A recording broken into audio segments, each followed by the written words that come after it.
బనకచెర్ల అనేది ప్రస్తావన రాలేదు, దాని గురించి ఎందుకు హడావుడి చేస్తుందని చెప్పేసి సిగ్గు శరం ఉంటే రేవంత్ రెడ్డికి ఏమన్నా సిగ్గు ఇజ్జత్ మానం ఉంటే నిన్న ఏమన్నాడండి ఆంధ్ర ఇరిగేషన్ మినిస్టర్ రామానాయుడు గారు అనుకుంటా ఆయన పేరు, బయటకు వచ్చి ఏం చెప్పిండు?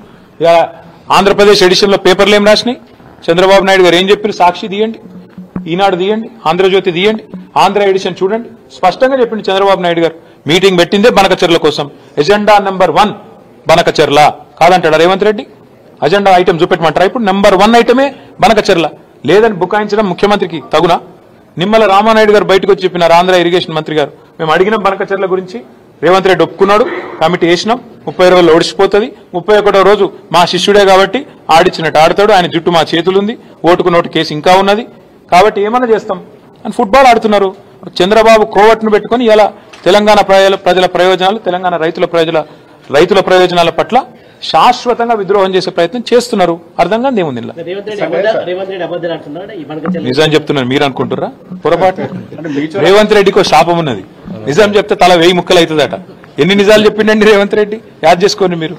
రుణమాఫీ చేస్తా అన్నాడు December 9, అయిపోయిందా రుణమాఫీ? 2500 ఇస్తా అన్నాడు, మహిళలకు ఇచ్చేసిండా? 6 గ్యారెంటీలు అమలైనాయా? 4000 పెన్షన్లు అయిపోయినాయా? సోనియమ్మ పంపుతుందన్నాడు, తులం బంగారం వచ్చిందా? స్కూటీలు వచ్చినాయా? ఏదొచ్చింది ఒకటి చెప్పండి నాకు. రేవంత్ రెడ్డి సాధించిన విజయాలు ఒకటి చెప్పండి సార్. స్థానిక సంస్థల ఎన్నికలకు సంబంధించి 42% రిజర్వేషన్ అంటే కాంగ్రెస్ పోతుంది ప్రజల్లోకి. సో కాంగ్రెస్ పార్టీ ఏం చెప్పినా, ఎన్ని రకాల విన్యాసాలు చేసినా ఒకటి వాస్తవం, వాళ్ళ చేతుల్లో ఉన్నాయేమో చేయరట. కాంగ్రెస్ ఏం చెప్పింది? బీసీలకు బీసీ డిక్లరేషన్ లో సంవత్సరానికి 20,000 కోట్ల బడ్జెట్ పెడతా అన్నాడు, 5 ఏళ్లలో 1,00,000 కోట్ల బడ్జెట్ ఇస్తామన్నారు. బీసీలకు 42% వాటా ప్రభుత్వ కాంట్రాక్టులు ఇస్తామన్నాడు, చేతులునేమో చేయరట. ఓబీసీ మినిస్ట్రీ పెడతామన్నారు, బీసీలకు 42% వాటా ఇచ్చిండా? పోనీ మినిస్ట్రీలో, పోనీ ఓబీసీ మినిస్ట్రీ పెట్టిండా? 1,00,000 కోట్ల బడ్జెట్ అన్నాడు, సంవత్సరానికి 20,000 కోట్లు అన్నాడు, పెట్టిండా? బీసీ సప్లాన్ అన్నాడు, పెట్టిండా? అవెంత మోసము, ఇదంతే మోసము. నేతి బీరకాయల నెయ్యి ఎంత ఉంటుందో కాంగ్రెస్ పార్టీ బీసీ డిక్లరేషన్ లో కూడా బీసీల పట్ల చిత్తశుద్ధి గంతే ఉన్నది. మైసూర్ బజ్జీలో మైసూర్ ఎంత ఉంటుందో గంతే ఉన్నది తప్ప ఇందులో ఏం లేదు.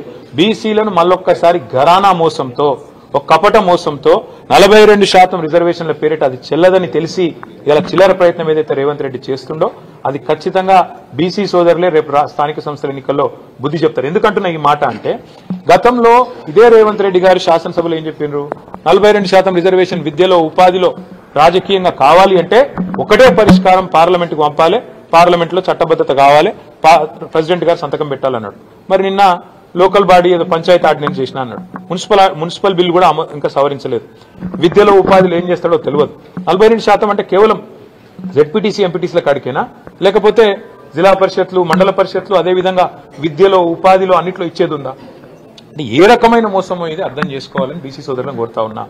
ఒకటే ఒక మార్గం ఈ దేశంలో 42% రిజర్వేషన్లు సాధించాలి అంటే, ఎస్సీలైనా ఎస్టీలైనా ఏ రకంగానైతే 9th షెడ్యూల్లో రాజ్యాంగంలో చేర్చి తమ హక్కును పొందుతున్నారో రాజ్యాంగబద్ధంగా, అదే పద్ధతుల్లో బీసీ సోదరులు కూడా 9th షెడ్యూల్లో చేరిస్తేనే కాన్స్టిట్యూషన్ లో హక్కు వస్తుంది తప్ప రేవంత్ రెడ్డి ఒక ఆయుధం బారేస్తేనో, లేకపోతే ఒక ఆర్డినెన్స్ బీజేపీ గవర్నర్ గారికి ఇస్తేనో ఇది అయ్యేది కాదు. 9th షెడ్యూల్లో చేరిస్తే తప్ప పరిష్కారం రాదని నేను చెప్పడం కాదు, జస్టిస్ ఈశ్వరయ్య గౌడ్ గారు లాంటి పెద్ద మనుషులు చెప్తా ఉన్నారు, చిరంజీవులు గారు లాంటి రిటైర్డ్ ఐఏఎస్ అధికారులు చెప్తా ఉన్నారు. రాజకీయం కోసం రాజకీయం చేయడం వేరు బ్రదర్. మేము కూడా గతంలో ఇదే పద్ధతుల్లో పార్లమెంటుకు ప్రెసిడెంట్ గారికి పంపాం. 37% రిజర్వేషన్ బలహీన వర్గాలకు ఇవ్వాలని మేము పంపినాం. మా ప్రభుత్వం ఉన్నప్పుడు కేసీఆర్ గారి నాయకత్వంలో ప్రెసిడెంట్ గారు సంతకం పెట్టలేదు, బీజేపీకి ఇష్టం లేదు. వాస్తవం ఏంది? చిత్తశుద్ధి లేని శివపూజలాగా ఏదో ఇయ్యాలి కాబట్టి 42% ఇచ్చినామని చెప్పుకోవడానికి చెప్తా ఉన్నారు తప్ప ఇందులో ఏ రకంగా కూడా అందులో న్యాయబద్ధత లేదు, చట్టబద్ధత లేదు, హేతుబద్ధత లేదు. ఇది బీసీ సోదరులకు అర్థమైంది. ఎవరికి అర్థమైనా కాకపోయినా ఇది మాత్రం వాస్తవం అని నేను చెప్తాను.